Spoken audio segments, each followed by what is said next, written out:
Hola amigos, muy buenas tardes, bienvenidos a una nueva ponencia, un nuevo evento que organiza Mario Rey de ESCA Fútbol Academias.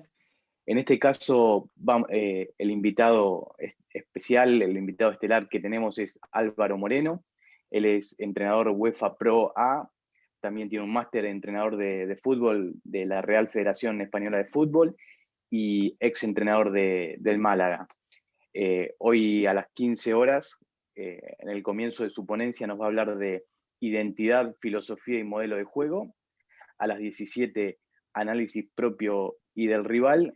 Y 19:30 va a cerrar la ponencia con Secretaría Técnica y Scouting. Álvaro, muy buenos días, muy buenas tardes. Bienvenido a ESCA Fútbol Academia. Muy buenas tardes a todos y un placer estar aquí. Una cosita, así ya arrancamos con tu ponencia, Álvaro, es que invitamos a todos, a todas las personas que quieran ser colaboradores de ESCA Fútbol, nos pueden mandar un WhatsApp al 0049 1609 12 65 001. También nos pueden seguir en YouTube, ESCA Fútbol Academias, donde puedes ver nuestros vídeos que iremos subiendo y estarás informado sobre cualquier acontecimiento que realicemos. Y además en www.escafutbol.es podrás inscribirte y recibir grandes ofertas. Dicho esto, Álvaro, te cedo la palabra y te escuchamos con atención. Muy bien, pues muchas gracias. Bueno, mi primera ponencia habla un poco sobre la identidad, modelo de juego, filosofía. Son tres términos que para mí distan mucho, son bastante diferentes y a los que, bueno, me gustaría un poco entrar en debate qué diferencias hay entre uno y otro, ¿no? Básicamente, bajo mi punto de vista, identidad depende un poco más de lo que el entrenador es o piensa y el modelo depende más de lo que el entrenador tiene, además de lo que piensa, ¿vale? Entonces, bueno, en función a eso, pues empezamos a charlar. Antes de nada, me gustaría presentarme, ya por encima me han dicho, Álvaro Moreno, soy entrenador, nivel 3, también, bueno, he hecho labores de análisis, he hecho labores de secretaría técnica, soy licenciado, bueno, graduado en Ciencia de la Actividad Física del Deporte, maestro y, bueno, hice algún máster de la Federación de Española de Fútbol, además otro de entrenamiento en otro centro aquí en donde yo vivo, en Málaga, ¿vale? Bueno, pues lo dicho, identidad de equipo. Para mí, la identidad de equipo es la capacidad que tiene la gente externa de poder reconocer si ese equipo es de una persona o es de otra, ¿no? Es decir, qué cuerpo tiene ese equipo, si ese equipo se caracteriza por ser de esta manera o ser de otra.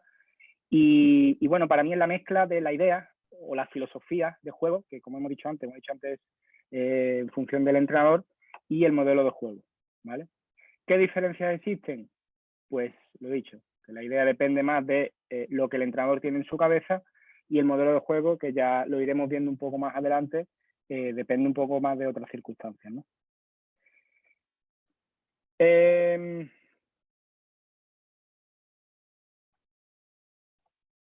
Identidad, digamos que nos referimos al quién, ¿no? ¿Quién, ese equipo?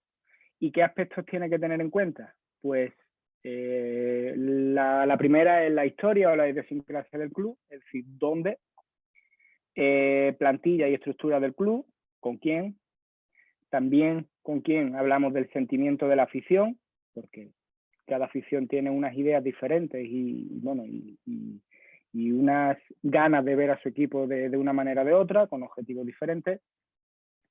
4 son los valores y los objetivos comunes del equipo, es decir, ¿para qué?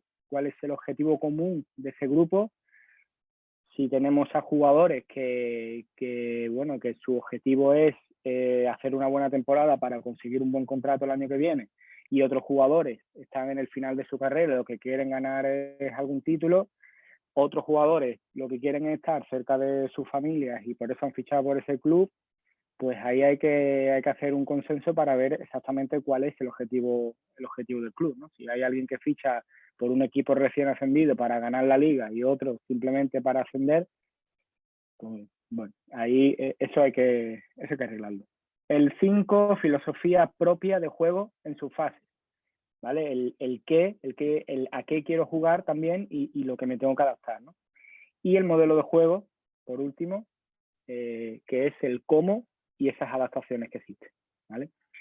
Los puntos del 1 al 4, pues son desarrollados según un poco el club o el equipo donde se entrene y hay que recopilar información. ¿Cómo? Pues preguntando a la gente, preguntando a conocidos que hayan estado ahí, a futbolistas que hayan estado ahí, mirando por internet, mirando vídeos, haciéndose un poco un cronograma de todo lo que ha hecho el club, si ha ganado títulos, si no, etcétera. Entonces, esos 4 puntos yo creo que son muy importantes porque seguramente si tú con tu idea vas a un sitio sin saber a dónde vas, ni qué idea tienen allí, ni cómo quieren jugar, ni cómo quieren, creo que va a ser un poquito más complicado, ¿no? El punto 5 es, como hemos dicho, un poco la idea de uno mismo, en lo que quiere ver su equipo y cómo le gustaría que lo recordaran. Y el punto 6 depende de los 5 anteriores, más lo más importante para mí que hay aquí, que son los jugadores, ¿no? Yo no puedo desarrollar una idea de juego o un modelo de juego si los jugadores adecuados para ello, ¿no? Así que, bueno, dentro del modelo de juego, de cómo lo podemos crear, habría que hacerse diferentes preguntas, ¿no? La primera, ¿se podría implantar un modelo de juego en el que únicamente tenga en cuenta lo que yo como entrenador quiero ver, pero me da igual la plantilla que yo tenga? ¿O tengo que crear el modelo solamente por las características que tenga el jugador, aunque no vaya acorde con mis ideas, ¿no? Bueno, es decir, si yo como entrenador tengo que imponer, entre comillas, imponer mi idea, le pese a quien le pese, o si en función de las características de mis jugadores, bueno, pues desarrollaré un fútbol u otro. Por ejemplo, si yo tengo a estos 2 centrales en mi plantilla, ¿qué tipo de fútbol puedo desarrollar en fase ofensiva o en fase defensiva? Tienen buena salida de balón, corren bien a la espalda, tienen buen juego aéreo, tienen gol, son buenos a acciones a balón parado, no sé, ¿vale? Son detalles que yo tengo que saber, por ejemplo, de mis centrales. Pasando a esa construcción del juego, yo digo, pues, por ejemplo, yo tengo a estos jugadores, tengo a Ceballos, tengo a Fabián, tengo a Thiago, tengo a Isco, ¿no? Por ejemplo, jugadores que más o menos podemos reconocer con un estilo claro de fútbol.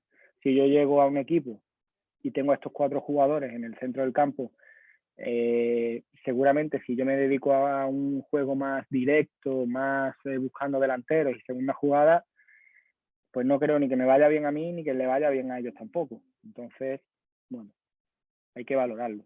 Si yo tengo a estos 2 jugadores, estos 2 delanteros centros en mi plantilla, a lo mejor sí puedo hacer ese fútbol que acabo de decir, de intentar atraer rivales atrás en salida de balón y después buscar a Lukaku, por ejemplo, ¿no? O si tengo a Lewandowski, que es un rematador, pues lo más normal es que también tenga que atacar por bandas y suministrarle balones, por ejemplo. Otro ejemplo, si yo tengo a Adama Traoré y a Davis por bandas, seguramente, no digo que mi juego vaya a ir por bandas, pero tiene que llegar un momento en el juego en el que eso tiene que ser un comodín más, teniendo jugadores por dentro para poder abrir y poder dejar espacios por fuera, etc.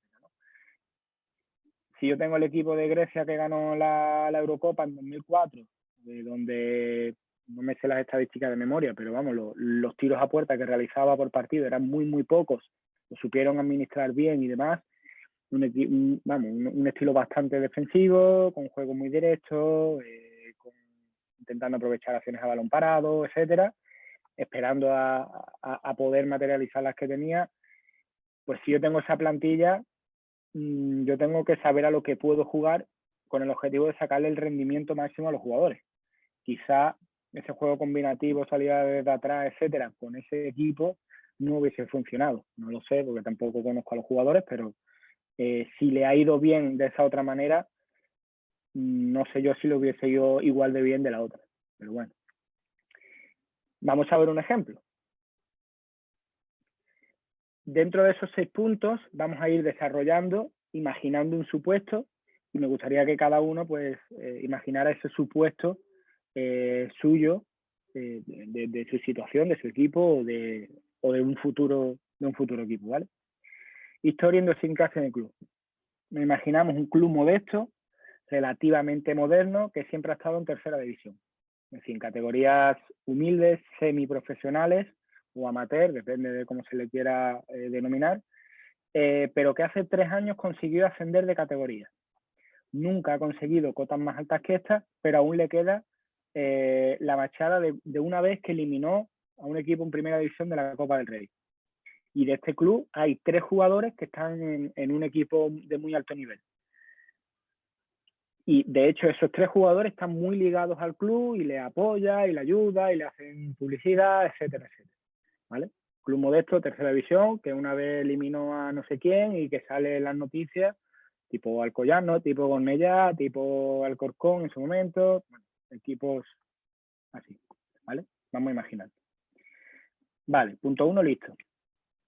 Punto 2, plantilla. Es un club que acaba de ser comprado por inversores de países nórdicos, un club que milita ahora en segunda B y que su modelo de trabajo es un modelo empresarial. Han entrado para hacer un modelo empresarial, es decir, compra-venta de jugadores, haciendo acuerdos con agencias de representaciones, etcétera. Es decir, intento comprar barato para vender caro, etcétera. Y la estructura del club cada vez es más profesional y esta temporada pues han cerrado departamentos como el de scouting, el de nutrición, psicología y el de marketing, que antes no lo había, por ser clubes un poco más modestos. Los jugadores van a tener contratos profesionales, pero la plantilla aún no está terminada. Y la presidencia y la dirección deportiva son los que están haciendo la plantilla. Es decir, nosotros como entrenador todavía no nos han preguntado nada de la plantilla. Lo que sí nos han dicho que el año que viene, bueno, que hay una oferta y que podemos ser unos candidatos para coger ese equipo. Entonces yo creo que estos 5 parámetros o estos 5 ítems son los que yo tengo que saber para decidirme si firmo o no firmo. Además de otros temas, pues ya sean familiares, económicos, profesionales, etcétera, que eso no lo he incluido ahí, pero que también habría que verlo, ¿vale? Por lo tanto, ya sabemos también el punto 2. Punto 3, el sentimiento de la afición, es decir, qué es lo que piensa la afición de este equipo o qué ideas tiene de su club, ¿no? Pues vamos a imaginar que es un club de aquí de Andalucía que está en Cádiz, un lugar de ensueño con unas temperaturas medias bastante altas durante todo el año, con un ambiente relajado, la gente muy abierta, agradable, extrovertida, con ganas de ver a su equipo pues subiendo categorías y quiere ver a su equipo en primera división. Quiere ver a jugadores canteranos y a gente de la ciudad que lidere el equipo. Y le gusta, sobre todo, el fútbol rápido y tener el balón siendo protagonista. Ya tenemos una idea de la historia del club, un club modesto, de tercera, que tal, una plantilla, una estructura de club en la que acaban de entrar unos inversores nórdicos que se meten en Cádiz y el sentimiento de la afición que quiere ver a este equipo, pues, las cotas más altas posibles, subiendo a primera división y sobre todo con un protagonismo de la cantera muy grande. La afición quiere mucha cantera, el club viene siendo modelo empresarial. Ahí ya, vale. 4, valores y objetivos comunes del equipo. Los jugadores quieren ascender de categoría para poder tener mejores contratos o poder firmar por clubes con más nombres. Y se está realizando un importante desembolso con el objetivo claro de ascender. Es decir, objetivo tanto del club como de los jugadores es el de ascender. Está claro. hay pocos jugadores que aún son un poco reacios a la idea de establecer esa meta tan alta a principios de pretemporada. Es decir, todavía queda mucho, prefiero ir pues semana a semana o mes a mes o partido a partido, y cuando ya estemos al final de temporada ya veremos, porque acabamos de ascender y no tenemos ese nombre o ese caché como para poder ser aspirantes a subir a segunda división red o a primera división o a segunda B o lo que sea, ¿vale? Equipo con jugadores de renombre, además son jugadores que ya han jugado en categorías, bueno, mejores o por lo menos tienen más visibilidad, que son valientes, que tienen experiencia en categorías superiores, algunos incluso internacionales con otros países, y en general, a priori, una plantilla que es superior al resto de jugadores o del resto de plantillas de la misma categoría, ¿vale? Esto es muy importante saber qué tipo de jugadores tengo para poder saber a qué voy a jugar. Punto 5, hablamos de la filosofía propia de juego en la fase, es decir, lo que el entrenador quiere. Y lo que el entrenador quiere es lo siguiente: ser dominadores a través de la posesión y del juego ofensivo, que el equipo defienda alto, en un bloque alto y corto entre líneas, es decir, que no haya muchos espacios entre las líneas, que sea efectivo y eficaz en las transiciones, que tenga la capacidad y la adaptabilidad de la competición, es decir, que sea capaz de moldearse, de adaptarse a diferentes contextos, que tenga un ritmo de juego alto, que sean solidarios y que sean valientes.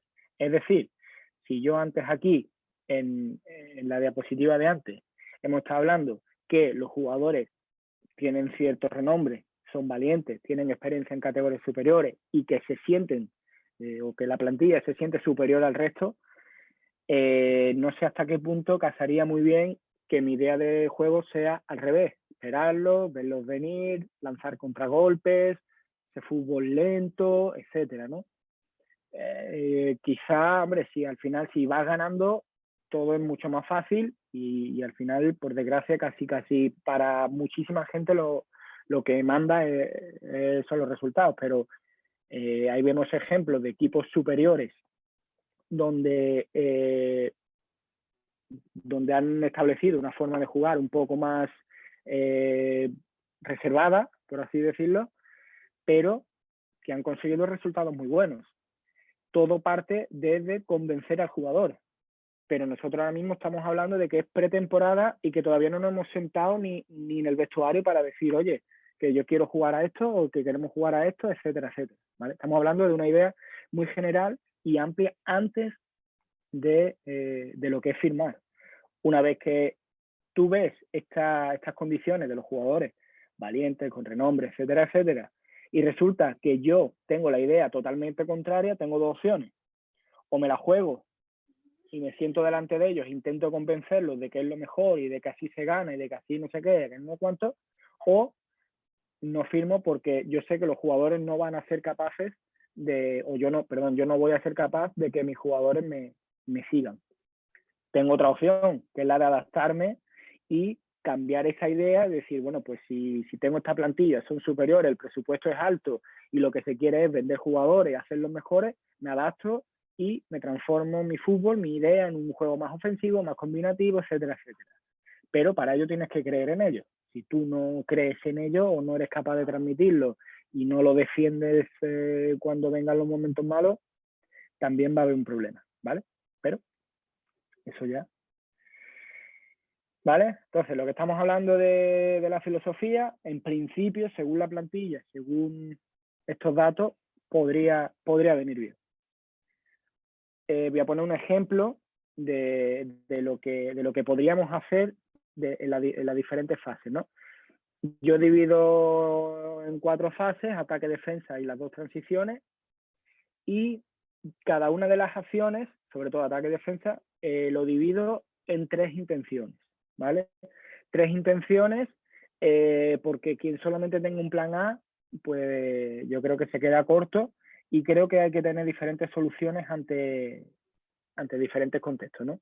Yo creo que el mejor entrenador o el mejor jugador es el que es capaz de adaptarse, o adaptas o te mueres, ¿vale? No hay otra. Entonces, yo lo divido por intenciones, es decir, en ataque mi primera intención, lo primordial para mí es un juego combinativo y vertical, ¿vale? Vertical, yo lo llamo a ir hacia adelante, no lanzamientos hacia el delantero allí a los espacios, a las disputas y tal. Balones verticales, balón al delantero, al pie, que se pueda jugar, ¿vale? Ir hacia adelante y ir progresando. Combinativo y vertical.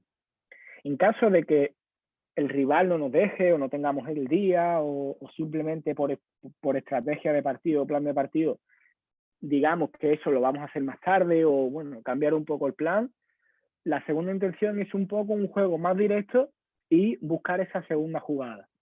Ahora sí, es balones a delantero, que los mediocentros estén cerca, o los medias puntas, o jugadores que estén en el radio de caída de la pelota, y a partir de ahí se juega. No quiere decir que yo empiece con una segunda intención, en el minuto 15 cambiemos a la primera, después cambiemos a la tercera, etcétera, ¿vale? Eso lo tiene que tener claro el entrenador en un plan de partido y lo tienen que tener claro los jugadores de cuándo lo vas a hacer o en qué momento el entrenador ordena que se haga y lo tienen que haber entrenado. Obviamente no puedo pedirle a los jugadores nada sin que previamente haya sido entrenado, ¿no?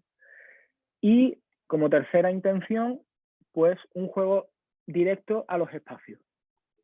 No sé, vamos a imaginarnos, yo soy un equipo de primera intención, un equipo combinativo, y el rival me viene, me presiona súper alto, un marcaje hombre-hombre, por todo el campo, individuales. Bueno, pues una solución puede ser directamente jugar a los espacios por detrás de la línea defensiva, crear algún tipo de tercer hombre, movimientos de arrastre para que haya otros espacios por detrás, y esa puede ser una solución momentánea o no a esa circunstancia. Que vemos que el rival, bueno, pues se está dando cuenta y retrocede, ya no hace ese tipo de presión, pues podemos volver a esa primera intención, ¿vale? Pero todo depende de ese plan de partido que tengas, de la capacidad que haya bueno, a la hora de manejar el partido y las diferentes situaciones y soluciones, pero yo creo que en cuanto a modelo de organización, creo que es bastante sencillo, bastante claro hacerlo de esta manera por intenciones, ¿no?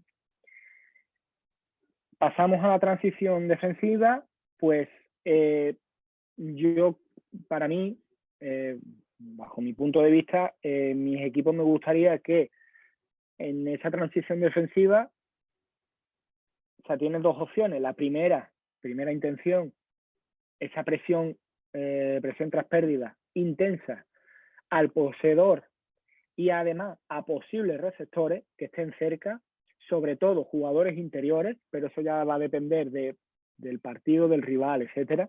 Por eso no lo quería poner. Pero sabiendo que si el mediocentro de ellos recupera muchos balones y el balón se lo da normalmente al media punta, pues cuando yo pierda la pelota irá uno al pivote y otro jugador irá directamente al media punta. Quizás dejando las bandas libres para que el balón llegue a bandas, ¿no? Por ejemplo. Pero esa como primera intención. Si no se produce una recuperación en esa presión tras pérdida, pues quiero que haya un repliegue hasta cierta altura, medio campo, un poquito más adelante o un campo propio, ¿no? Depende de las circunstancias, del momento, el resultado, el rival, jugadores que tengan el campo, etcétera, ¿vale? Pero que los jugadores sepan que su primera intención es esa y si pasado X segundos o X pases del rival o X, no sé, o si el balón le llega a tal persona o a tal rival, entonces todo el mundo repliega, ¿vale? Puede ser pautas que el entrenador tiene que ir manejando a lo largo del partido, a lo largo de la semana, ¿vale? En la fase de recuperación, porque yo lo llamo fase de recuperación y fase de ataque porque, bueno, para mí, como nada más que hay un balón y es el que manda, cuando yo tengo el balón, ataco y cuando no, voy a recuperarlo. Vale, también están eso de, bueno, sí, claro, pero yo si no tengo el balón, también puedo estar atacando. Es una manera de atacar o de llevar la iniciativa. Por lo tanto, normalmente el que lleva la iniciativa suele atacar. O yo lo veo así, el que lleva la iniciativa. Yo puedo llevar la iniciativa en un partido perfectamente estando sin balón, ¿no? Lo vemos con muchos equipos, el Cádiz, sin ir más lejos, que bueno, muchas veces lleva la iniciativa de los partidos y tiene muy poca posesión y le va muy bien, ¿vale? Fase de recuperación, lo mismo dividimos, o yo lo divido en 3 intenciones. La primera intención es una presión alta e intensa. Una segunda intención, que es la de condicionar al rival. Y una tercera, que es un bloque medio o bajo, ¿vale? Le podríamos llamar pues aguantar o resistir o como lo queramos llamar. Esa primera intención, una presión alta intensa, donde el central o la línea defensiva y los delanteros estén como mucho a 30, 35 metros de distancia. Si el delantero baja, la defensa tiene que bajar los mismos metros, más o menos. Pero si realizo una presión alta intensa, el delantero está en área rival presionando, la línea defensiva tiene que estar en el centro del campo, porque si no se alarga demasiado el equipo y hay muchos espacios por dentro, ¿vale? Es arriesgado, puede serlo, pero se recuperan muchos más balones y el fútbol pues hoy en día nos está llevando a eso, a cada vez presiones más altas, más intensas, presiones hombre a hombre, mucha más velocidad, mucha más precisión, menos errores.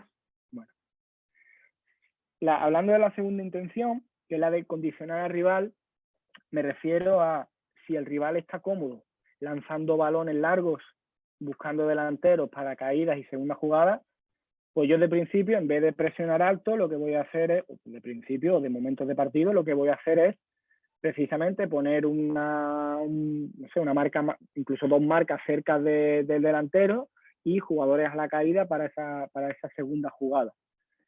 Equipos a los que les gusta pues eso, un juego más directo y lanzar, porque no les gusta tener la pelota, pues yo le voy a someter, le voy a decir, pues ahora la vas a tener tú, te repliegas y te dejas que lleve la iniciativa, porque no están tan acostumbrados. Puede ser una solución.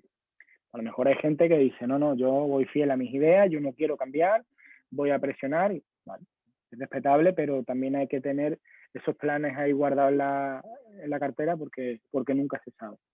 Y como tercera intención, depende del momento, la situación, resultados, jugadores, dinámicas, bueno, el rival está siendo superior, etcétera, pues siempre me quedará la opción de ese bloque medio-bajo, estar juntito, intentar que no pase nada, intentar que el rival no esté cómodo, que no encuentre espacio, que se vaya desesperando poco a poco y aprovechar en contragolpe en la que se pueda tener, ¿no?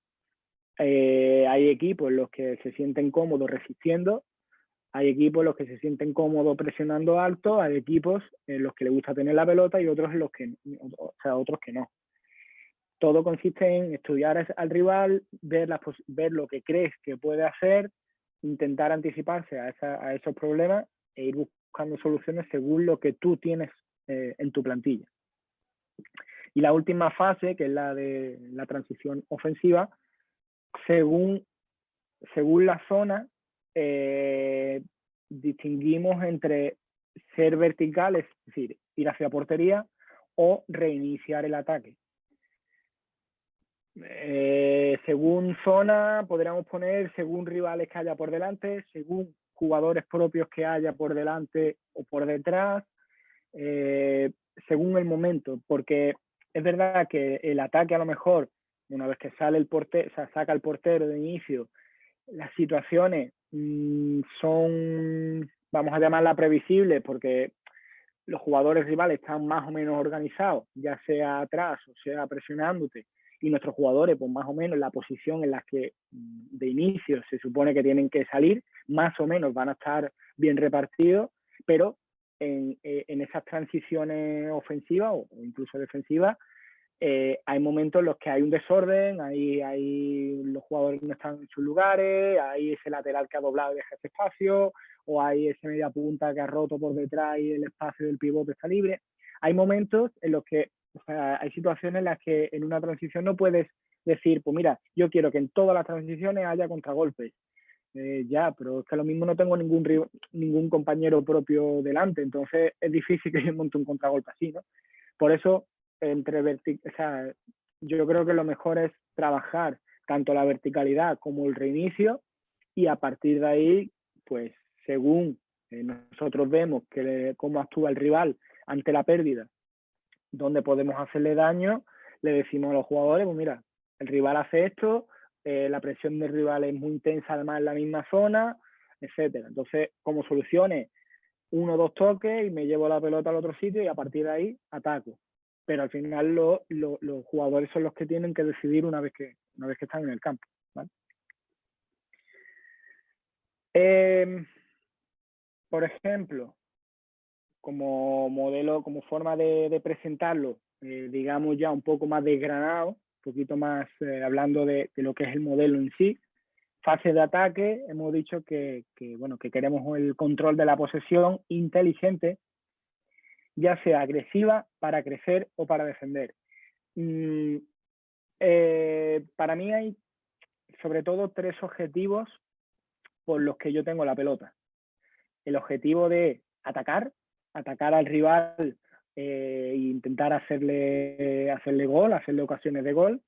La segunda es para crecer, es decir, hay un momento en el que el juego está un poco liante, que no se sabe quién tiene la posesión, el rival me está atacando también y estoy ahí un poco de tal. Bueno, vamos a calmarnos, vamos a tener la pelota, pero no para atacar, sino simplemente para poner un poco de paz y para, a partir de ahí, empezar a crecer, a tener confianza, que los jugadores que tienen o que necesitan balón, que lo tengan, y poco a poco ir creciendo. Y cuando se pueda atacar, pues atacará. Pero mientras tanto, seguimos a lo nuestro. Y la otra opción es para defender. El rival me está sometiendo, o perdón, estoy ganando y quedan 5 minutos de partido, pues una opción puede ser la de replegarme bien atrás y buscar el balón cuanto más lejos, cuanto más alto mejor, para que el tiempo vaya pasando. O la otra opción es intentar tener la pelota, hacer el campo muy amplio, muy profundo, para que, si yo tengo la pelota, no la tiene el rival, por lo tanto no me puede atacar. Entonces esa puede ser otra opción. ¿Que en ese momento puedo atacar y puedo ir a la portería rival? Pues mejor. Pero en ese momento estoy usando la fase de ataque precisamente para defender. Por eso es lo que hablaba antes, que defender o atacar no sé si depende tanto de lo que es el balón en sí, o es la actitud, o es si llevo el peso del partido o no, ¿vale? Esos son otros debates que ya lo podremos ver en otro momento. El ritmo de juego alto, adaptable a las circunstancias. Yo no creo en esos equipos en los que van siempre a la misma velocidad, que siempre es todo súper intenso o súper relajado. O no, yo creo que el fútbol es cuestión de velocidades, espacio, tiempo, engaño, velocidad. Y creo que depende de la situación, depende del campo, depende del rival, depende del resultado, depende de un montón de factores. Hay momentos en los que tengo que dar pausa y hay momentos en los que tengo que acelerar. Entonces, ese ritmo de juego alto no quiere decir que mis jugadores estén siempre corriendo, haciendo sprints por todo el campo. Significa que el ritmo de pensar, el ritmo de decidir, el ritmo de ejecutar y tal, tiene que ser siempre muy alto, ¿vale? Que siempre haya opciones diferentes de pase, siempre. Tiene que haber opciones a corta, media y larga distancia. Lo que llamamos los triángulos, y que haya esa amplitud, esa profundidad. Es decir, central tiene balón, no me vale que el otro central y que el lateral de la misma banda sean las únicas opciones. Esos son pases cortos, digamos, ¿no? El pase de distancia corta. Pero esa línea de centro del campo también tiene que ser opciones para ese pivote, o ese central, perdón, y la línea de delanteros no pueden estar desconectados de la jugada, tienen que estar moviéndose, creando una línea de pase, o marcando pases, o marcando distancias, algo. Tiene que hacer algo, porque en un segundo estás desconectado y en menos de un segundo tienes que volver a activarte porque el balón te llega a ti. Pues vamos a hacerlo desde el principio y así seguramente ganaré esas ventajas que tanto necesito, ¿no? Siempre tiene que haber amplitud, ya sea con extremos, ya sea con laterales, ya sea con, no sé, un media punta que ha caído a banda, pero siempre tiene que haber, bajo mi punto de vista, esa amplitud, ¿no? Y también profundidad. Muchas veces la profundidad la miramos, la observamos solamente hacia adelante, es decir, que el delantero esté lo más lejos posible, pero a lo mejor también podemos hacer que el otro, por ejemplo, el mismo caso que antes, central tiene balón, el otro central, en vez de estar en la misma línea, pues puede dar profundidad hacia atrás para ver si así atraigo a más rivales, ¿no? Entonces, profundidad tanto hacia portería rival como propia, ¿vale? Y, por supuesto, crear superioridades en las zonas activas. Las zonas activas donde está el balón.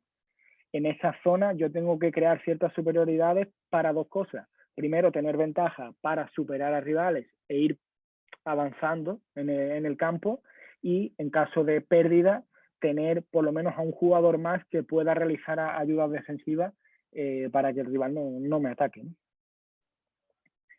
Dividiéndolo por los nombres, bueno, se los he puesto porque, bueno, una manera de poder diferenciarlos, pero hay 1.000.000 de nombres, 1.000.000 de maneras de llamarlo, y bueno, creo que es lo de menos. Momento de inicio y de construcción.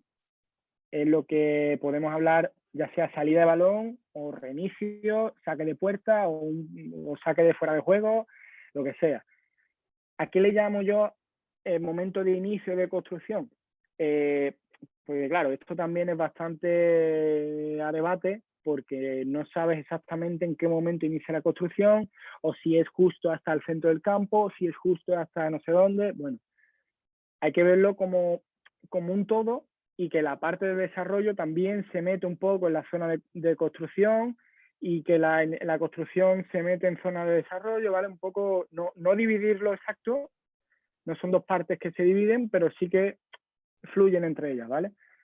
Para mí el inicio o la construcción la podemos nombrar, o la podemos definir lo que pasa hasta la línea de presión de los delanteros, es decir, hasta la primera línea de ellos, de presión, del rival. Suponemos el central tiene el balón, por lo tanto empezamos con el inicio, ¿no? La construcción del juego. Pero si el central, o sea, si hay un saque de puerta y el portero se la da al central, eso es un momento de inicio, pero también puede ser un momento de inicio el central que tiene el balón en el centro del campo, porque el rival esté replegado en su campo, ¿vale? ¿Por qué? Porque todavía no ha superado esa línea de delanteros, ¿vale? Entonces, esa línea, una vez que superas esa línea, para mí eso ya empieza a ser desarrollo. Porque claro, no todos los equipos tienen defensa, centrocampo y delantero. Los demás tienen defensa, pivote, medio centro, media punta, delantero. Entonces, claro, dice, sí, pero ¿en qué momento? Pero el media punta, pero si el que salta es el medio centro. Entonces, bueno, vamos a verlo como algo mucho más general, mucho más amplio, y para ello, pues bueno, hasta una vez que supero la primera línea de presión, lo puedo empezar a llamar desarrollo, y una vez que ya estoy en esas zonas finales o por detrás de la línea defensiva del rival, lo puedo empezar a llamar finalización, ¿vale? Pero bueno, esto también, ya digo, es bastante general, ¿no? Yo puedo estar en momento de desarrollo estando en el córner, porque no tengo momento de finalización, pero estoy desarrollando la jugada para que después haya un centro, entonces se transforma en finalización, ¿vale? Bueno, salida de construcción, salida de balón, momento de construcción, pues yo prefiero, como primera intención, que sea limpia e inteligente, con soluciones siempre, cortas, medias y largas, creando esa superioridad, es decir, lo mismo que hemos visto arriba. Lo mismo por intenciones, pues que la primera intención sea juego en corto, una salida indirecta. ¿Que no se puede? Pues salida directa, ¿vale? Seguramente casi siempre se puede, que es más arriesgado, es menos arriesgado, etcétera. Tengo al portero, que es el que crea superioridades. Pueden venir medio centro, pueden venir pivotes, pueden venir, no sé, un lateral que rompa por dentro y me crea superioridades por dentro, etcétera. Pero tengo que saber para qué hago ese juego en corto. Si lo hago para no rifar el balón, o si lo hago porque tengo mejores jugadores en salida de balón que delanteros que me lo puedan bajar, o si lo hago porque el rival no defiende bien la presión alta, o si lo hago simplemente para atraer rivales y yo poder jugar lejos, porque mi mejor jugador es un delantero tanque que me baja todos los balones. Tengo que saber para qué lo hago así, ¿no? El momento de desarrollo, ese momento, o sea, ese momento en el que creo que debe de haber una movilidad entre jugadores, cambios constantes de posiciones siempre y cuando se ubiquen en posiciones ventajosas, y como objetivo es intentar jugar en campo contrario, ¿vale? O sea, la idea es ir con el balón poco a poco superando líneas hasta instalarnos en el campo contrario. Una vez que estemos allí, pues iniciar ese momento de desarrollo o de inicio porque el delantero se ha replegado y tengo que, pero ya estoy en campo contrario. Por lo tanto, estoy más cerca del gol y estoy más lejos de que me marquen, porque tienen que recorrer más espacio, ¿vale? Y tengo a un jugador como el portero que tiene que estar pendiente a eso. Y los momentos de la finalización, que ya digo que es esta última parte, ese espacio de área o de fuera del área, pero que esté en opciones de finalización, o incluso puede ser el momento de esa transición entre imaginamos una defensa rival adelantada y en el centro del campo, y yo lanzo un balón por detrás y mi delantero rompe el espacio, ¿vale? Pues yo ahí desarrollo ya no veo mucho, yo veo ya más camino de la finalización que otra cosa, pero todavía estoy en el centro del campo, ¿vale? Entonces por eso decía que no podemos establecer tantos áreas. El momento de finalización debe ser variado, debe ser imprevisible, tengo que ser capaz de atacar por fuera y de atacar por dentro, según lo que me demande el partido, según lo que el rival sea mejor, según lo que yo sea mejor, según lo que esté haciendo más daño, lo que esté sufriendo más el rival o incluso lo que esté sufriendo yo menos después en transiciones, ¿no? Por ejemplo. También me gusta o creo que es importante llegar con muchos efectivos al área, ¿vale? Para que haya centros, para que haya tiros, para que haya ocasiones. Yo desde que estoy, bueno, desde que llevo entrenando a niños chiquitillos siempre les decía lo mismo, ¿no? Para que haya gol, lo único imprescindible es que haya un disparo, es lo único. Porque lo mismo no hay portero porque ha salido, lo mismo no hay defensa, lo mismo no hay lo que sea. Pero sí que tiene que haber una intención, un disparo o una ocasión de gol para que haya gol, porque es que si no, no se puede, ¿no? Y al final en el fútbol juegas para meter por lo menos un gol más que el rival, ¿no? Y esa transición la podemos explicar o podemos definirla así un poquito más. Ay, perdón.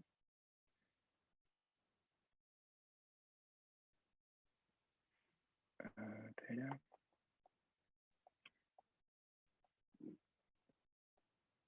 Se ha ido atrás. Como decía, la transición defensiva en este caso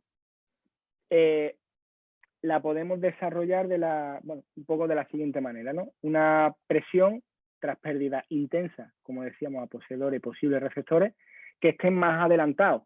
No voy a ir, no sé, imaginamos que el que roba el balón es el lateral derecho del rival, no voy a ir a presionar o a tapar al receptor que es el extremo izquierdo, ¿no? Yo iré al central o iré al pivote o incluso al banda, ¿no? Los que estén en esa zona de acción. Porque mientras el balón llega al otro lado, pues seguramente me dará tiempo.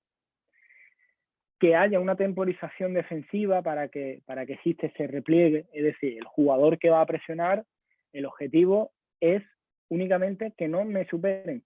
Ya está, es el único objetivo. Realizar una buena, si puedo robar, robo, pero el objetivo es que no me supere, ni regateándome ni lanzando. Porque si yo soy capaz de aguantar a ese jugador a que no haga lo que quiere hacer, daré tiempo a que mi equipo vuelva, ¿vale? Y lo que hablábamos de la profundidad defensiva. Sobre todo, momentos en los que me roban, como se supone que mi juego es en campo contrario, muy ofensivo, llegando con muchos jugadores al área, etcétera, los centrales o la línea defensiva tiene que estar muy preparada para esos balones o para esas transiciones, ¿no? Esos balones largos. Entonces, esas vigilancias ofensivas tienen que existir durante todo el partido. Y en el momento en el que sé que el rival roba, yo ya tengo que estar bien perfilado, bien orientado y tengo que saber dónde está el rival porque puede que el rival me lance. Entonces yo ya tengo que estar preparado ante ello, ¿no? Esto hay que explicarlo, hay que machacarlo, hay que enseñar vídeos si hay que hacerlo, pero sobre todo lo que hay que hacer es entrenarlo, ¿vale? Vale, la fase de recuperación, pues como hemos dicho, presión al poseedor de posibles receptores e incluso, que no lo he dicho antes, pero presionar donde interese. Porque claro, lo mismo me roba la pelota, vamos a hablar, no sé, de equipos más conocidos, me roba la pelota Casemiro y lo mismo me interesa presionarlo más porque le voy a poder robar antes.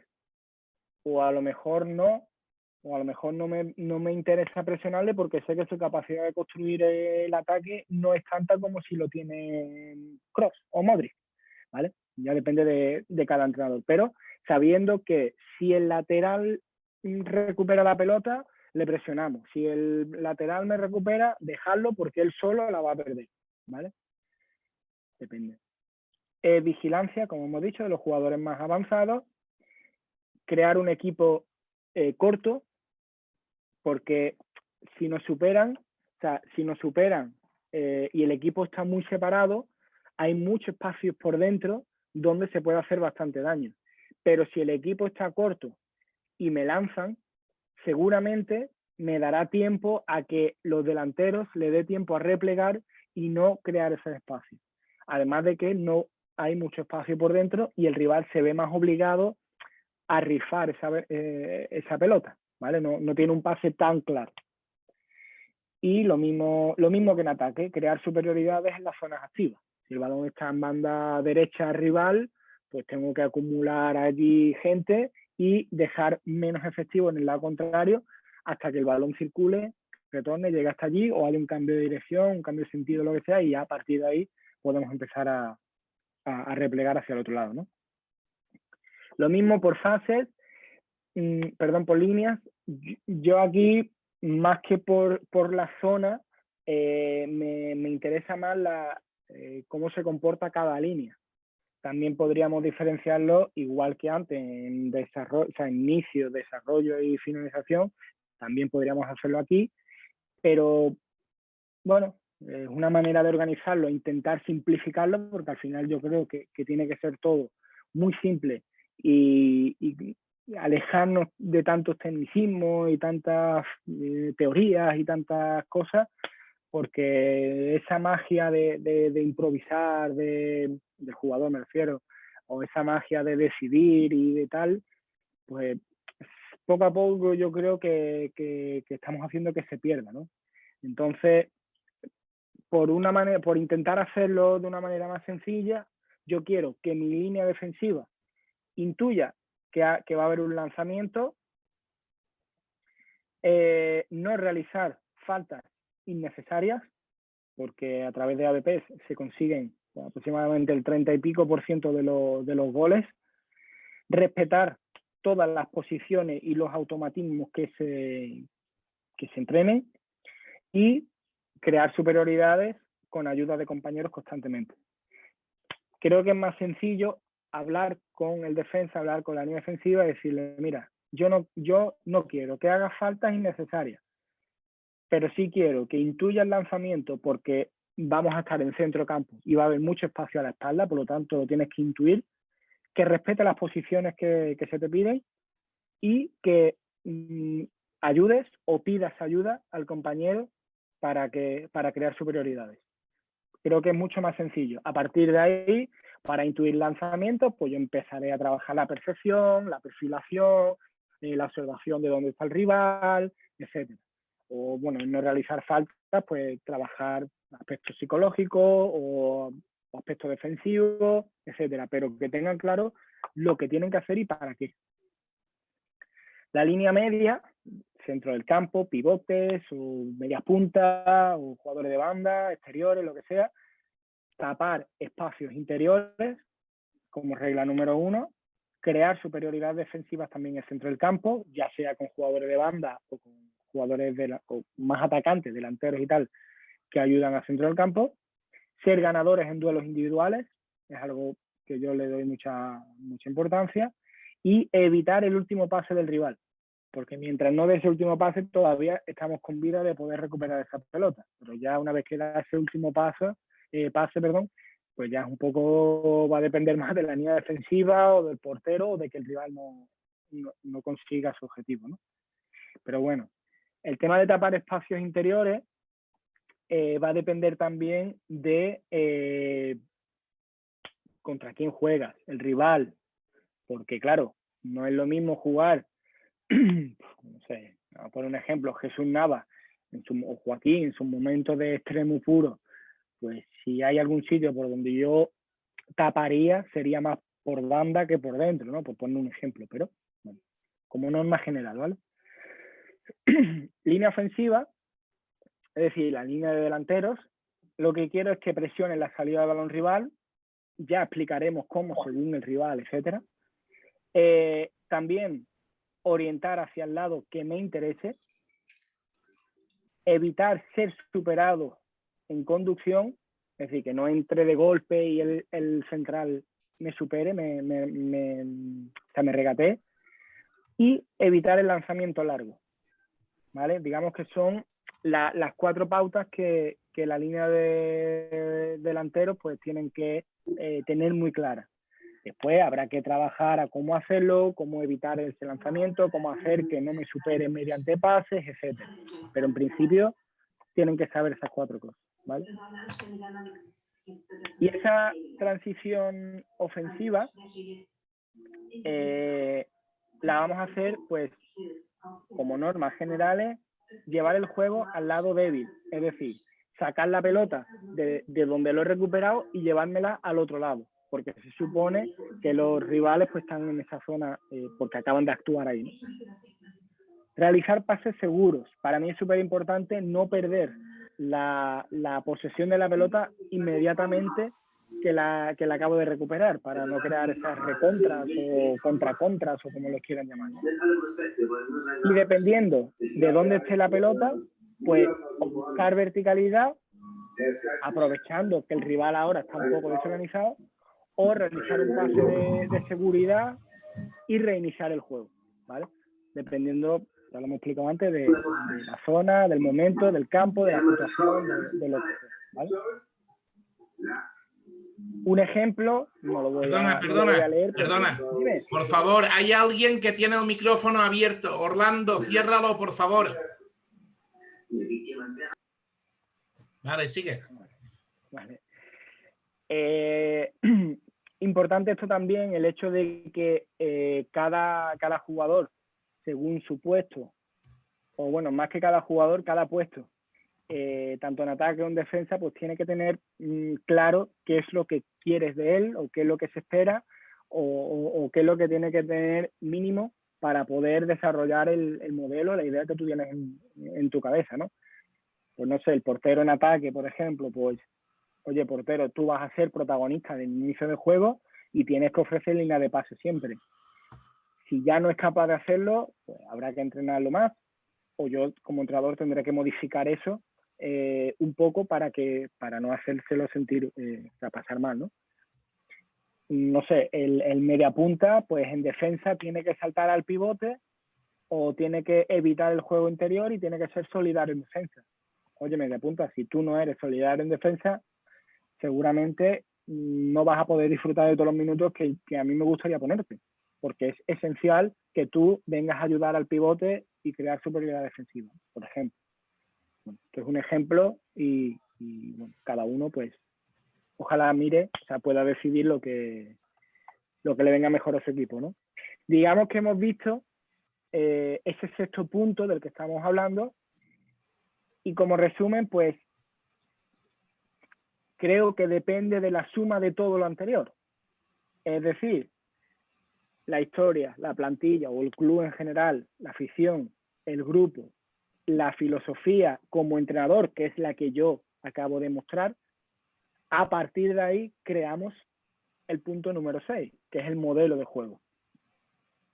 Y ahora, claro, nos podemos abrir un debate el día entero hablando sobre modelo de juego, pero sabiendo los puntos que hemos estado hablando antes, podemos ser capaces a lo mejor de responder a las siguientes preguntas. ¿Qué tipo de juego crees que encajaría más en este equipo, con esta plantilla y con estas aspiraciones? estamos hablando, que es un equipo, como hemos dicho antes, que se creen que por nombre, por estatus, por experiencia, etcétera, pues hombre, sabemos que puede ser superiores al resto de equipos, que son jugadores valientes, que son jugadores que incluso han sido internacionales, que ya tienen una cierta experiencia en la categoría o en el fútbol, etcétera, que tienen las aspiraciones de conseguir ascenso, que quieren subir posiciones en la clasificación para conseguir estar el año siguiente en segunda división, y que además su aspiración es ser mejor jugador, vislumbrar con balón, etcétera, etcétera, porque quiere conseguir mejores contratos, ¿no? Otros. ¿Vale? ¿Qué tipo de juego encajaría más con el modelo de la directiva? Porque la directiva hemos dicho que es una directiva que lo que quiere es ese modelo presidencialista de compra-ventas de jugadores, de comprar barato, de vender un poco más caro, de agencias de representaciones por aquí, por allí, esto, lo otro, ¿vale? Hay muchos clubes también así, pero ¿qué juego encajaría más en ese modelo? Es decir, yo como entrenador voy a un equipo que se encarga de traer jugadores para que sean mostrados al mundo y poder venderlos. Si yo lo que juego es a que no lo vean, pues seguramente no le podré sacar todo el partido a esos jugadores. Me refiero a que no lo vean con balón, que hagan unos contra uno, que marquen goles, que tengan ocasiones de gol, etcétera, ¿vale? ¿Qué podríamos hacer para que la afición fuera en la misma sintonía que nosotros? Son detalles que a lo mejor ya una vez que estás dentro, pero tú al final te debes a unos resultados, te debes a que los jugadores crean en ti, pero también te debes a que una afición o que la masa que tenga pues también confíe en ti, que la prensa también hable bien de ti, etcétera, etcétera. Entonces, ¿qué podríamos hacer nosotros para que la afición fuera en la misma sintonía? ¿Vale? Es decir, no sé, tuve un entrenador que su idea de juego era muy ofensiva, con muchos jugadores de ataque, muy arriesgado, etcétera, ¿vale? Pero le salió ofertas para un equipo en el País Vasco, ¿vale? Ese equipo jugaba todo lo contrario, un fútbol más aguerrido, más choque, más duelo, más unos contra uno, más juegos directos, segundas jugadas, etcétera. Entonces, claro, no casaba, eso no casaba mucho. Bueno, le salió bien, gracias a Dios le salió bien, pero fue bastante arriesgado en ese sentido, ¿no? Bueno, después está esas variantes o adaptaciones que tú debes de realizar dentro de tu modelo de juego, porque claro, tú no puedes ir siempre no puedes realizar el mismo tipo de juego, ni la misma idea, ni el mismo plan de partido, porque una vez que los rivales te conocen, tú ya no puedes desarrollar tu juego de la misma manera. Entonces, ¿cómo crear esas variantes? Pues podemos verlo respetando los puntos anteriores que hemos estado hablando y según la plantilla y la posibilidad de modificar esa plantilla, es decir, si tengo jugadores o no que son polivalentes, si pueden jugar diferentes puestos, si tengo canteranos que me puedan ayudar a cubrir esas posiciones o esa idea que yo tengo para ese partido, y que además a la afición le va a venir muy bien porque lo que quieren es ver canteranos. Si en el mercado hay algo que yo puedo traer para que haga ese tipo de labor, o habrá otras muchas, y sobre todo tener una cosa muy clara, y es que el rival también forma parte de ti. O sea, el fútbol es, tú tienes que jugar contra alguien, por lo tanto, eso tú lo tienes que tener en cuenta. Entonces, tú no puedes jugar a lo que tú quieres jugar sin tener en cuenta al rival. Por lo tanto, tú tienes que tener una adaptabilidad, es decir, adaptarte a cómo el rival ataca. Si el rival ataca de manera combinativa, y lo que hace es desdoblamientos por banda, centros y remates, desdoblamientos, centros y remates, y tu primera idea, como hemos comentado antes, era el de tapar pasillos interiores. Por lo mismo, para ese partido tienes que modificar algo y para que no me ataquen tantos por banda, porque es como el rival se siente más cómodo. Pero no quiere decir que yo esté renunciando a mi juego. No, yo me estoy adaptando al rival según lo que yo tengo para crear mi juego. Después, otro aspecto es el de la mutabilidad, es decir, el de transformar la manera en la que el rival se siente cómodo defendiendo. Lo estamos viendo, o sea, lo estamos hablando antes. Imaginamos que un rival que se encuentra muy cómodo defendiendo cerca de su portería con los 11 jugadores en campo propio, ¿por qué en algún momento del partido no puedo hacer yo lo mismo y darle la pelota a él? Que él intente crear algo y cuando yo recupere, el rival no está en ese momento de comodidad que tenía, porque ahora va a estar en otro campo, en el otro campo, con mucho más espacio a la espalda y mucho más alto, ¿no? Por ejemplo.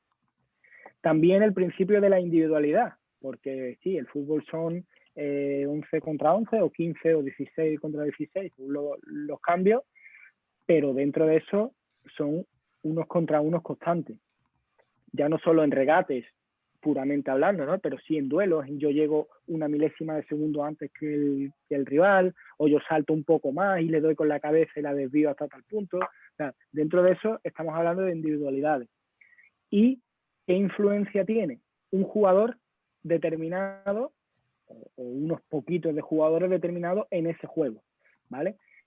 Tanto propio como rival. Yo estoy viendo al rival y resulta que su jugador más peligroso es el medio centro, porque todo el juego pasa por él, pues yo tengo que atender a esa individualidad de alguna manera, ya sea o tapando mucho a ese jugador o tapando a los posibles receptores de ese balón, ¿no? Por ejemplo. O sabiendo que el rival sufre mucho por banda derecha, defendiendo su lateral derecho, sufre mucho, y mi mejor jugador es el extremo derecha. Pues a lo mejor para ese partido, ¿por qué no lo pongo en ese contra el lateral derecho? Porque sé que le puede hacer más daño todavía. ¿Vale? Pues entonces la influencia que va a tener, tanto positiva como negativamente, esa individualidad, yo la tengo que tener en cuenta. Y sobre todo la contextualidad. Es decir, cómo influye el contexto, el ambiente en el entorno. Es decir, el contexto, podemos hablar, no sé, unas semifinales de Copa o un partido súper importante, o yo estoy jugando contra el último y yo voy primero, o yo juego contra el primero y voy último y voy ganando o voy perdiendo. Todo eso yo tengo que tenerlo también presente a la hora de tomar ciertas decisiones. Si el rival me está, si me está sometiendo mucho, yo tengo que decidir, no sé, saber ser débil y venirme atrás, por ejemplo, aunque no sea mi idea de juego, o tengo que ver que es no sé, voy a jugar a Grecia y están los campos como están, o allí a Alemania o tal, que son unos campos con las gradas ahí encima y mis jugadores están un poco medio que, tengo que saber que el entorno también va a influir en todo eso. Y hablo de entorno, de ambiente, de que alguien tenga algún tipo de problema personal, o que mi delantero esté a un gol de ganar el Pichichi, la bota de Europa, como se llama eso, la bota de oro. Son pequeños detalles que si somos capaces de gestionarlo bien, lo podemos llevar al grosso de nuestro equipo, ¿no? Entonces, bueno, hablamos un poco de las estructuras de alineaciones. Para mí, el hecho de poner un 4-4-2, 4-1-1, 3-5-2, lo que sea, no es más que soltar así unos cuantos números y ponerlos ahí. Sí que creo, como manera de organizarte o como manera de explicarlo, como manera de quedar claro cómo vas a jugar, pero de ahí a lo que después vemos en los datos de cómo ha salido y si de verdad ha jugado un 4-4-2, dista mucho, y eso lo veremos después en la próxima diapositiva, porque en la próxima ponencia, porque tengo algunas imágenes. Y según condicionantes, por ejemplo, según la plantilla que yo tenga, no sé, se me ocurre, si mi idea es jugar 4-4-2 y resulta que tengo a 3 centrales que son de lo mejor de la categoría, pues a lo mejor me viene mejor jugar un 3-5-2, no sé, o un central que sea pivote, que tenga más características de las que yo necesito, no sé.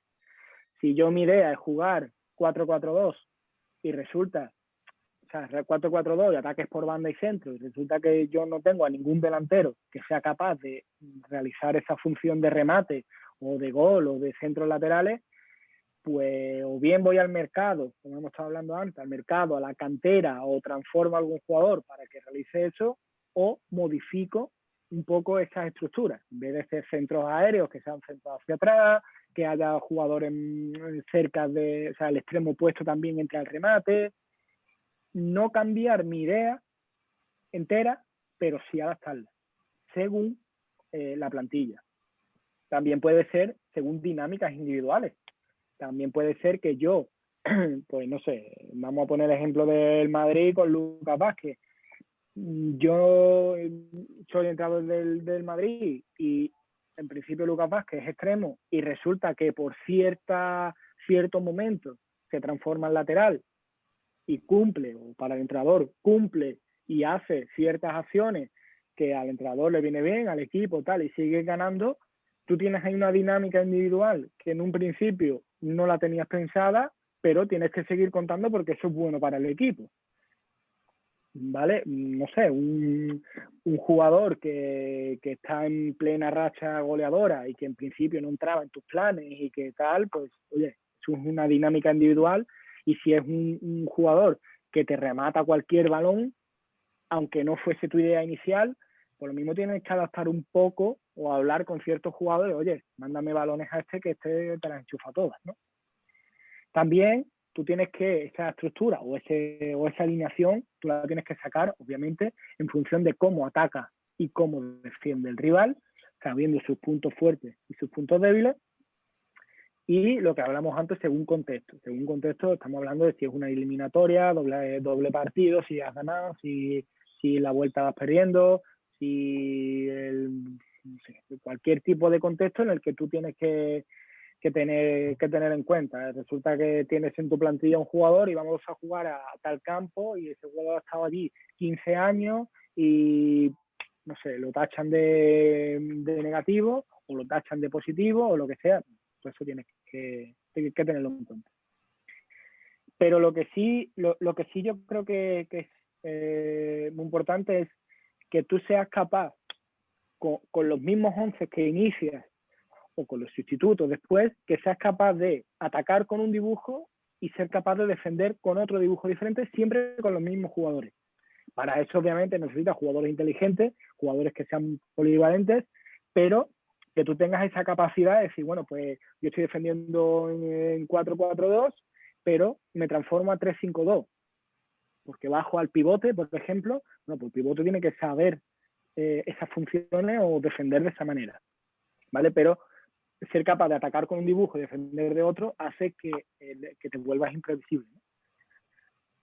Y además, tener 2 dibujos diferentes con un mismo 11. Es decir, tener un plan A y un plan B, o ataco con un 4-3-3, pero no me está yendo bien y lo que necesito es un 4-4-2. Bueno, pues que esos tres mediocampistas, centrocampistas y 3 delanteros sean capaces de moverse para crear ese 4-4-2 y que encima le haga bien al equipo, ¿no?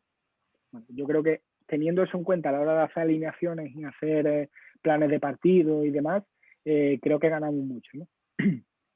Vamos a ver ahora un ejemplo, pero bueno, esto es un poco de aquella manera, ejemplos de, pues mira, si un rival me ataca, como vemos en la primera, con un 4-4-2, el rival es el amarillo, ¿dónde están los espacios? ¿Dónde podría yo, en este caso, defender el 4-4-2? Nuestro equipo es el negro. ¿Cómo podría yo defenderlo? Pues mira, una solución puede ser con ese 4-4-2 en rombo más o menos, 4-1-3-2, sabiendo que el pivote va a estar más o menos liberado, que el 8 va a tener ahí un poco de función entre los dos mediocentros rivales, o incluso el 7 y el 11 puede ya taparlo, que mis laterales saltan con el 2 y con el 7, y el 4 y el 5, ¿no? Mis dos centrales están con los dos delanteros de ellos, sabiendo que el pivote tiene ayuda.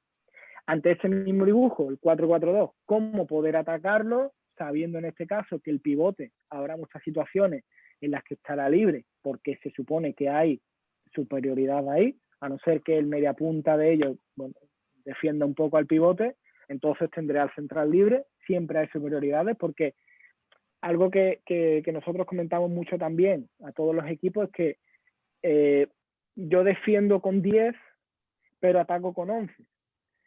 Defiendo con 10 porque yo al portero no lo puedo sacar de la portería para defender, pero sí lo puedo sacar un poco para atacar. Un poco estoy hablando de que tenga protagonismo y de que tenga balón, ¿no? Y además porque en defensa yo al portero no le puedo decir tampoco qué es lo que debe y no debe hacer. Después, con 4 defensas también puede ser, o sea, defender ese 4-2-3-1, el segundo dibujo, pues lo mismo, ¿no? Ahí sí que hay a lo mejor una igualdad en el centro del campo, con pivote los dos interiores, con el mediapunta los dos interiores de ellos, pero sí que tengo una ligera superioridad en los dos centrales. Tengo dos centrales para un delantero de ellos. ¿Cómo aprovecho eso? Si me arriesgo más o me arriesgo menos, si el lateral salta más o menos. Bueno, estos dibujos pueden servir un poco para tener una idea de lo que me puedo encontrar y de cómo puedo reaccionar. Aunque después, como decimos, el rival, hablando de esta segunda imagen, el número 11 amarillo, lo mismo se mete por dentro y el que deja el espacio es para el lateral. Entonces, tampoco me vale mucho en ese momento saber el dibujo con el que voy a defender yo, pero sí que puedo saber que el 4 mío, el central, es el que se va a encargar del 11 y el lateral que sube lo va a coger el 2, por ejemplo, ¿vale? Lo mismo con un dibujo de 4-3-3, lo mismo con 3 rivales, ya sea con 3-5-2 donde tienes doble pivote, o 3-5-2 con un solo pivote, o un 3-4-3 que también puede ser bastante común en estos momentos, ¿no? Tanto defenderlos como atacarlos. Le digo, no se trata de explicarlos todos, pero yo soy muy maniático un poco del orden y de la organización, porque de esa manera seguramente se me escaparán menos cosas que poder decir a los jugadores, que poder sorprender, que si me dedico a improvisar, ¿no? Yo soy de los intentar proponer soluciones antes, que tengo tiempo, estoy en frío, a durante el partido crear soluciones o crear cosas que jamás las he visto, ¿no? Porque el momento del partido, la tensión, etcétera, pues normalmente te lo dificulta.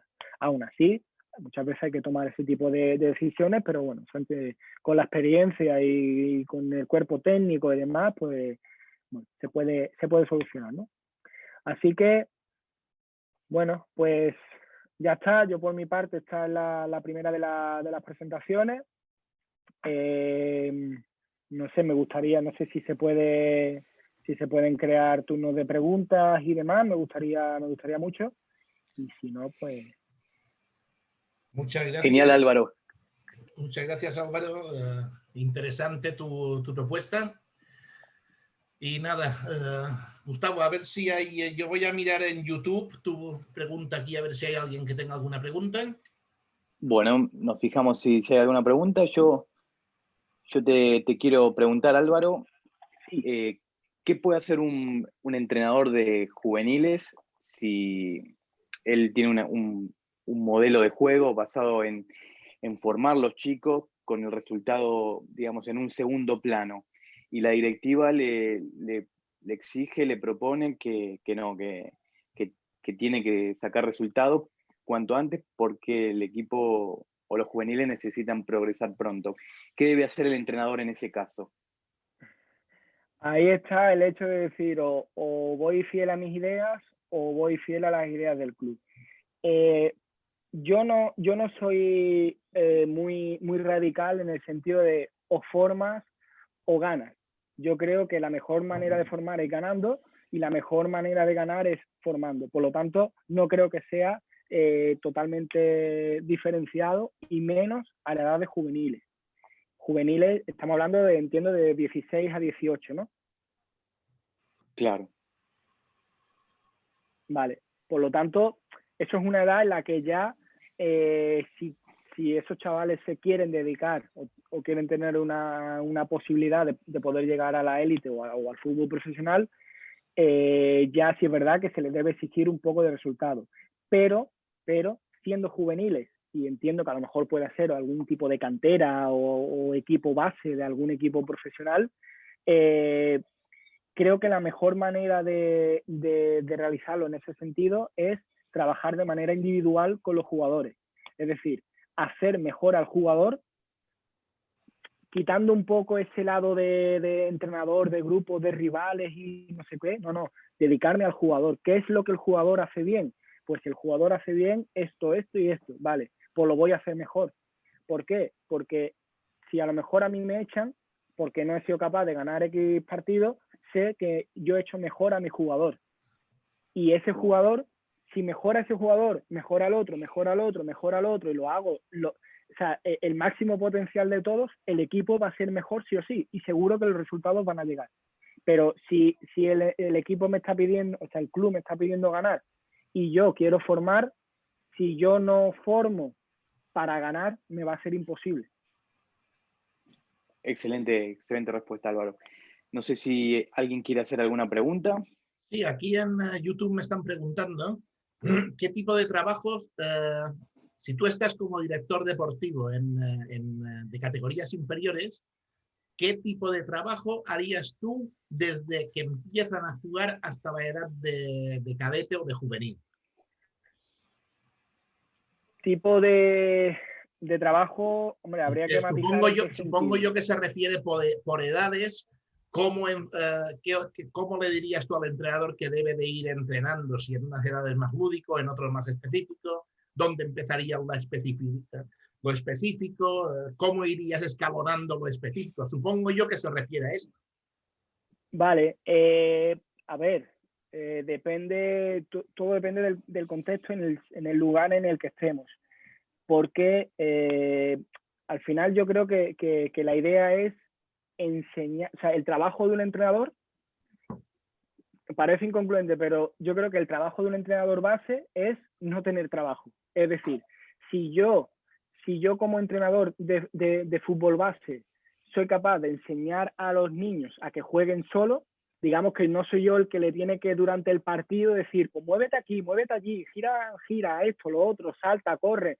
No, la idea es enseñarle, pues mira, tú tienes que controlar el balón así y tienes que, antes de que venga la pelota, tienes que mirar, tienes que encontrar soluciones, etcétera. Y durante el partido, callarte lo máximo posible en cuanto a decisiones, animarlo, etcétera, etcétera, eso sí, pero no decirle no radiografiarle el partido, decirle lo que tiene que hacer constantemente.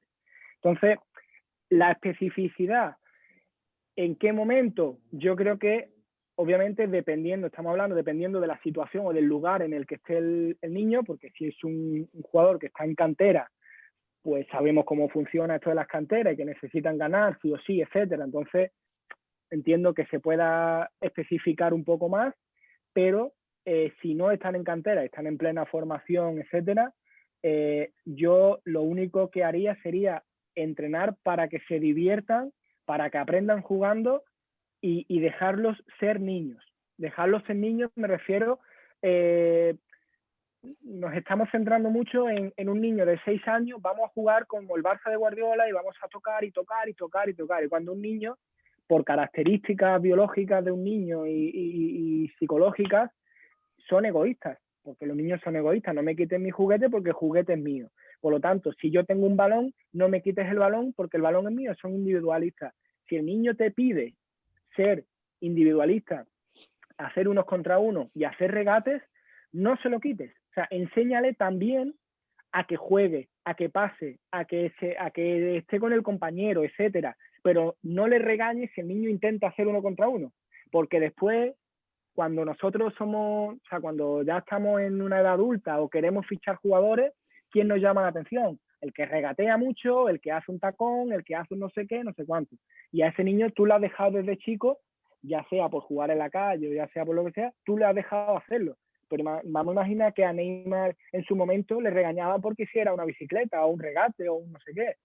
Entonces, obviamente, si no sabe, tú se lo tienes que enseñar. Pero si él solo te lo está pidiendo y él solo está intentando demostrar, no le cortes las alas. No intentemos coartar a los niños, porque yo creo que al final aquello que el niño hace bien, tenemos que intentar que lo haga mucho mejor. Entonces, si es bueno regateando con 13 años, no intentes pararlo y que aprenda a pasar sabiendo que su mejor virtud es el regate.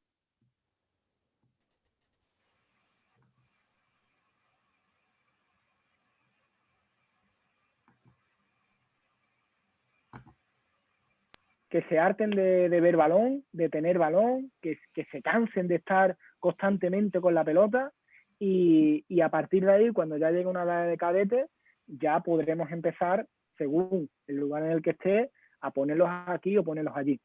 También el tema de la individualización que me estabas comentando, ya no sé si va en función, individualización se refiere a una posición específica o a qué, porque yo tampoco soy muy partidario de este jugador es lateral y ya está.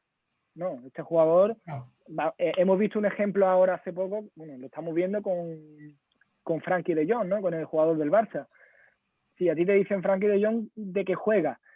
No lo sé, porque ha llegado a estar de central y ahora está marcando goles. Por lo tanto, es un jugador que sabe atacar y sabe defender. No me pidas de qué. Depende a quién tenga, lo pondré más adelante, o depende a quién tenga, lo pondré más atrás. Pero esos son el tipo de jugadores que seguramente llegarán más lejos. Los que son capaces de hacer más cosas lo hacen muy, muy bien. No, sí, sí, totalmente de acuerdo en eso. Lo que yo creo, tú has dicho la frase exacta. El otro día estuve escuchando a uno una ponencia donde la titulación, el título era Aprender jugando. Y se refería justamente a esto. Pero yo creo que la pregunta de este hombre también iba enfocado luego ya categoría cadete juvenil, donde ya sí que el futbolista ya tiene que tener una cierta técnica, donde ya tienen los clubs normalmente, sea un club de cantera, ahí ya te piden, además hasta en alevines te piden resultados, pero en estos de pueblo o en las escuelas formativas, ya hasta cadete juvenil no te piden resultados, digamos, deportivos, te piden resultados de formación, que haya aprendido a hacer un control orientado, que sepa visionar bien el juego, que sepa interrelacionar con los compañeros, que sepa, como tú has dicho, hacer el 1 contra 1 cuándo debe de hacerlo y saber también cuándo no debe de hacerlo. ¿Me explico? Entonces yo creo que iba a esto, enfocada la segunda parte de la pregunta. Bueno, pues ya digo, a la hora de cadetes juveniles y demás, si es todavía en escuela de formación y demás,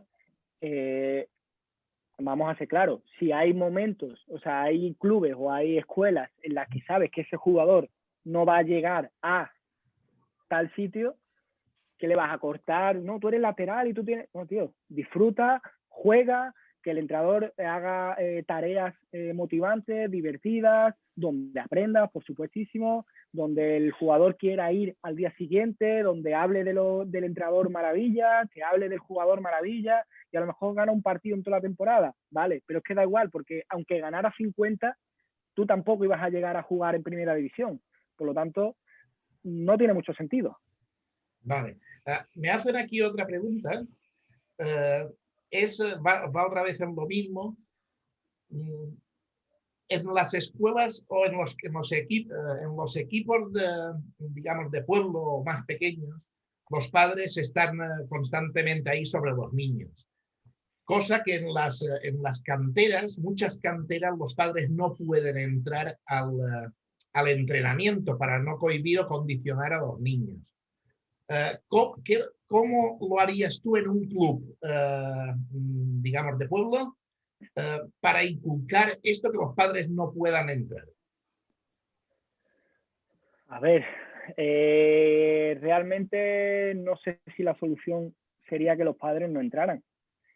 no lo sé, ¿vale? Pues también hay muchos campos en los que no te permiten que el padre no entre, porque el campo no es del club, etcétera. Bueno, yo creo que los padres son unos aliados, o deberían de ser unos aliados, porque al final estamos hablando de escuela, estamos hablando de formación, ellos también son formadores. Lo que no podemos es ir nosotros, por un lado, formando, y ellos por otro lado, tienes que marcar 4 goles, si no marcas 4 goles no te regalo una bota, y si no, no sé qué. Entonces, lo primero sería tener una charla, una reunión, dejando las cosas claras desde principio de temporada a mitad y a final de temporada, donde el club también se involucre, o la escuela, dando charlas formativas a los padres. En muchos equipos y clubes sé que están creando lo que es la escuela de padres, en la que se habla cada poco con charlas y demás con ellos, pero sobre todo saber que nosotros, hay una frase que escuché hace bastante tiempo, decía que si tú quieres un campeón en casa, entrena tú. No intentes que sea tu hijo ese campeón que tú no pudiste ser. Entonces, si tú quieres un campeón, pues ponte a entrenar y a lo mejor llegas. Entonces, tenemos que saber o tenemos que hacerles ver que no deben, que sus hijos no deben ser reflejos de lo que tú no supiste o no pudiste o no pudiste conseguir. Cargar las responsabilidades. Una frase así Claro. sale del libro de Jorge Wayne. Sí, lo sé. Yo sé que Jorge Wayne además es uno de mis favoritos y es que tiene toda la razón. Es que a un niño con 7, 8 años, 9 años no puedes andar comprándole las mejores zapatillas pensando que las zapatillas juegan solas y la pelota le llega por encima de las rodillas y tal. ¿No? Tú dedícate a que el niño aprenda, a que vaya contento, a que cuando llegue, no sé, tonterías como cuando termina un partido, ¿cómo habéis quedado? ¿No? ¿Cómo habéis quedado? No. Oye, ¿has aprendido? ¿Te lo has pasado bien? ¿Has disfrutado? ¿Qué te ha costado más? ¿Qué te ha costado menos? Que el resultado no tenga ni que aparecer. Cuando tengas 14 años, 15 años y ya empiezan a ver que si contratos de por medio, que si no sé qué, que si no sé cuánto, ya estamos hablando de otra cosa. Pero en un principio, un niño de 6 años, 7 años, celebrando los goles como si le fuera la vida a los padres en ellos, o el partido lo han ganado allí, oye, tampoco... O cuando pierde, no le hablan al niño en el coche del camino a casa, ni le hablan, o durante 2 días, es que no vea la que fallaste, déjalo que se equivoque. Sí, a eso es a lo que se refería este señor en la pregunta, porque es que yo mismo también lo he visto y hay mismamente jugadores que se les cae la cara de vergüenza de escuchar al padre en la banda, que a este no le pases el balón porque es muy malo. Es que el mismo padre, claro, después entre los dos padres se enzartan ahí. Sí, y esto es lo que hay que educar a los padres, primeramente. Sí, la clave de todo está en educar a los padres. La clave está en educar a los padres porque además los niños al final son un reflejo un poco de lo que ven constantemente. Yo he estado en clubes donde el portero mío se ha girado a la grada a decirle a la madre, cállate ya, déjame. Y eso lo he vivido yo. O gente que está en la grada corriendo de banda a banda y gritando al niño y esto. Tío, si no eres capaz de estar aquí, vete y vuelve después. Yo te llamo si quieres. Cuando termine el partido te llamo y lo recoges. Pero relájate porque esto no es normal. Tu niño gane o pierda, va a seguir haciendo su vida tan normal. Y preocúpate en darle amor, en darle cariño, en darle enseñanza, si eres capaz de dársela o lo que tú quieras, pero no líes estos espectáculos porque no. Es más, no le hace ni bien al niño. Porque por desgracia hay muchos clubes que no han renovado, que no han seguido con esos jugadores, porque te pones en una balanza y dices, tengo un jugador muy bueno, pero este jugador, el padre, no vea, y este jugador, no. O si son los dos iguales, me quedo con este. Claro. Exacto. Pero esto los padres no lo valoran, ni lo saben ver. Bueno, ¿alguna pregunta más? No, por el momento creo. A ver, Luis Castillo me parece que tiene una pregunta. Luis. Perfecto. ¿Qué tal? Perdón. Yo tengo una pregunta, ya que, por ejemplo, cuando se quiere establecer un modelo de juego, ¿es recomendable hacer tantas rotaciones en los 11 para que todos puedan adaptarse a ese modelo de juego? O, como he oído en los periódicos de España que dicen siempre usar el 11 de gala. como para tener resultados en alta competencia? Es que eso depende de cada situación, de cada contexto, de cada club, de cada entrenador, depende de los jugadores que tengas, etcétera. Por ejemplo, hemos estado hablando antes, mi idea de juego es, no sé, ataques por banda, centros y remates. Por lo tanto, necesito buenos jugadores por banda que centren bien y buen rematador o buenos rematadores. Si yo solamente tengo un rematador bueno, un buen delantero centro rematador, yo no sé si puedo hacer muchas rotaciones en ese sentido, a no ser que cambie bastante. Entonces, a lo mejor tengo que cambiar y a ese rematador lo cambio por un jugador más chiquitito, más habilidoso. Entonces, a lo mejor también incluso tengo que cambiar las bandas porque lo que hacen bien las bandas no me va a servir. Entonces, el tema de las rotaciones, si es por aspectos físicos, eso ya depende sobre todo del preparador físico que controla las cargas y demás. Depende si tú juegas solamente el sábado o el domingo y no juegas otra vez hasta el domingo siguiente, o si tienes partido día sí, día no, como muchos equipos en Europa o gente que va a las selecciones y demás.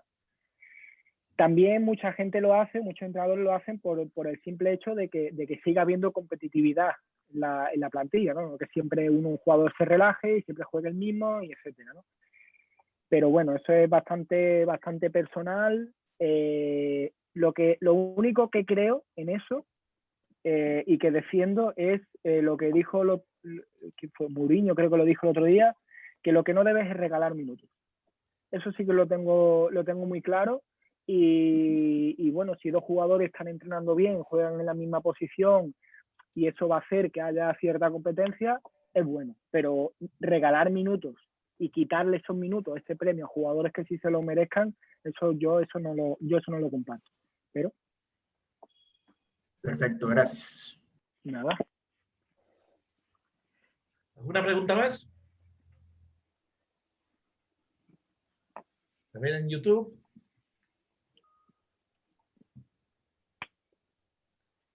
Tampoco. Pues haremos una pequeña pausa. Gustavo. Hacemos un break porque a las 17 horas Varo va a dar el análisis propio y del rival. Ahí va a ser la segunda ponencia del día. Y bueno, los esperamos en unos breves minutos. No sé si Mario quieres comentar algo con respecto a la suscripción de ESCA Fútbol Academia. No, ya lo hemos comentado antes, ¿no? Que ya se pueden en la página web nuestra www.escafutbol.es ya se pueden ir inscribiendo para todas las charlas y todo lo que estamos preparando. La información la tenéis ahí y si no, también está el número de teléfono o WhatsApp para poneros en contacto con nosotros. Pero no obstante, después lo explicaremos de nuevo otra vez. Genial. Nos vemos en unos minutos. A las 17 horas. Venga. Vale. Chao.